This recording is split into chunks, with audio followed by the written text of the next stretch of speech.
கரூர் வேலுச்சாமிபுரத்தில் கூட்ட நெரிசல் ஏற்பட்ட இடத்தில் காங்கிரஸ் குழுவினர் நேரில் ஆய்வு மேற்கொண்டிருக்கின்றனர். விவரங்களை தருகிறார் செய்தியாளர் பாண்டியராஜன். பாண்டியராஜன், வணக்கம். விவரங்கள் என்ன சொல்லலாம்? தமிழக வெற்றி கழகத்தினுடைய தேர்தல் பரப்புரை நடைபெற்று கூட்ட நெரிசலால் உயிரிழப்பு ஏற்பட்டக்கூடிய அந்த வேலுசாமிபுரம் பகுதியில் தற்போது காங்கிரஸ் கட்சியினுடைய தேசிய பொதுச் செயலாளர் ஏ வேணுகோபால் மற்றும் காங்கிரஸ் எம்பிக்கள் அடங்கிய குழு தற்போது பார்வையிட்டு சென்றிருக்கிறார்கள். குறிப்பாக காங்கிரஸ் சார்பில் இருந்து தேசிய பொதுச் செயலாளர் கே சி வேணுகோபால் மற்றும் கரூர் எம்பி ஜோதிமணி மற்றும் கன்னியாகுமரி எம்பி விஜய் வசந்த் உள்ளிட்டோர் அடங்கிய குழு இங்கு பார்வையிடுவார்கள். இங்கு இருக்கக்கூடிய பிரச்சனைகளை குறித்து கேட்டிருப்பார்கள் என காங்கிரஸ் தரப்பில் சொல்லப்பட்டிருந்தது. இந்நிலையில் சம்பவம் நடைபெற்ற வேலுசாமிபுரத்தை அவர்கள் தற்போது பார்வையிட்டு சென்றிருக்கிறார்கள். மேலும் உயிரிழப்புகள் ஏற்பட்ட குடும்பத்தினருக்கு நேரடியாக சென்று அந்த 6 விஷயங்கள் குறித்து சொல்லப்பட்டிருக்கிறது.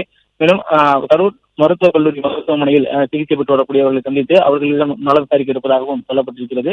கே சி வேணுகோபால் அவர்கள் இன்று காலை வந்து இங்கே மேற்கொண்டிருக்கிறார். அந்த 1.5 வயது குழந்தை இறந்த வீட்டிற்கு சென்று அங்கு அவர்களுடைய விசாரணை நடந்தது. மேலும் அவர்களுடன் துக்கத்தை பகிர்ந்து சொல்லப்பட்டிருக்கிறது. தொடர்ச்சியாக இந்த உயிரிழப்புகள் ஏற்பட்டதற்கு சென்று அங்கு துக்கம் விசாரிப்பது மற்றும் அவர்களிடம் என்ன நடந்தது என்ற சம்பவம் குறித்து தெரிகிறது.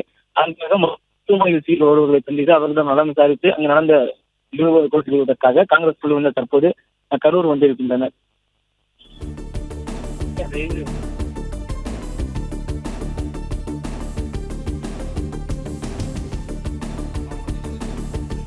விவரங்களை வழங்கியமைக்கு நன்றி பாண்டியராஜன்.